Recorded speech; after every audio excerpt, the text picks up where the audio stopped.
Շատ մարդիկ նկատել են կապը ուտելիքի եւ խմիչքների միջև եւ ուժեղ գլխացավերի նոպաների։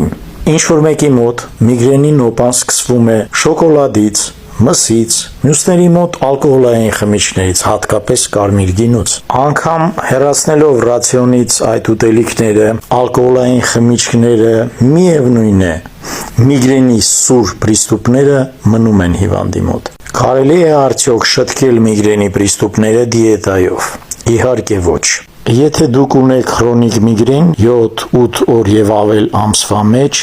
ամենալավ լուծումն է կատարել բոտուլինոթերապիա միգրենի դեմ։ Բոտոքսի ներարկումը կարող է կատարել կվալիֆիկացված բժիշկը, որը անցել է համապատասխան ուսուցում միգրենի բուժման համար։ Գրացվել կոնսուլտացիայի եւ բոտոքսի ներարկման համար միգրենի դեմ դուք կարող եք հեռախոսով, որը ցուցադրված է տեսահոլովակի տակ։